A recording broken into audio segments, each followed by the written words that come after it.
Guntur MP ticket విషయంలో జగన్ నిర్ణయంతో party వీడిన మాజీ క్రికెటర్ అంబటి రాయుడు జనసేనలో చేరనున్నారు. అటు అంబటి రాయుడు, ఇటు కృష్ణదేవరాయలు జగన్కు డబల్ షాక్ ఇచ్చారు.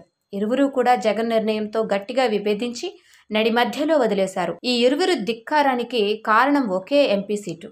అసలు విషయానికి వెళ్తే గత నెల 28న వైసీపీ కండువా కప్పుకున్న క్రికెటర్ అంబటి రాయుడు సరిగ్గా 10 రోజులు కూడా గడవక ముందే పార్టీకి రాజీనామా చేసి బయటకు వచ్చేశాడు. కారణం, ఆయన పార్టీ కండువా కప్పుకోవడానికి కారణమైన గుంటూరు ఎంపీ టికెట్ ఆయనకు ఇచ్చే విషయంలో జగన్ మాట తప్పారు.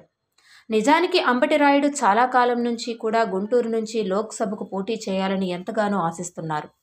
ఆ మేరకు జగన్ నుంచి తొలుత స్పష్టమైన హామీ దక్కడంతో గత 6 నెలలుగా అక్కడే మకాం వేసి పార్టీలోనూ నియోజకవర్గంతోనూ పరిచయం పెంచుకున్నారు. అన్నీ బాగున్నాయి కదా అనుకొని గత నెల 28న జగన్ సమక్షంలో పార్టీ కండువా కప్పుకొని వైసీపీలో చేరారు. అయితే ఇలా చేరారో లేదో అలా గుంటూరు టికెట్ విషయంలో జగన్ పునరాలోచన పడ్డారని తెలుసుకున్న రాయుడు క్షణం ఆలోచించకుండా పార్టీకి ఎక్స్ వేదికగా గుడ్ బై చెప్పేశారు. ఇదిలా ఉంచితే నరసరావుపేట ఎంపీ లావు కృష్ణదేవరాయలును ఆయన స్థానం నుంచి కూడా గుంటూరు నుంచి పోటీలోకి దింపాలని జగన్ నిర్ణయించుకున్నారు. ఇదే విషయాన్ని లావు కృష్ణదేవరాయకు తెలియజేశారు. అయితే అందుకు లావు కృష్ణదేవరాయలు ససేమిరా అన్నారట.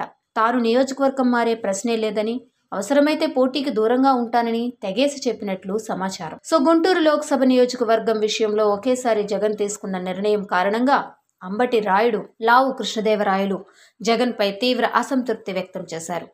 పార్టీని వీడాలనే నిర్ణయం కూడా తీసుకున్నారు. కాకపోతే అంబటి రాయుడు వెంటనే తన నిర్ణయాన్ని ప్రకటించేసి బయటకు వచ్చేస్తే లావు మాత్రం తన సన్నిహితులు, సహచరులతో ఇంకా చర్చిస్తున్నారట. ఇక అంబటి రాయుడు సైతం నేడో రేపో జనసేన గూటికి చేరనున్నారని, ఈ మేరకు జనసేన అధినేత పవన్ను కలవడం జరిగింది అని, ఇక లావు కృష్ణదేవరాయలు కూడా తెలుగుదేశం పార్టీలోకి టచ్లోకి వెళ్ళినట్లు టాక్.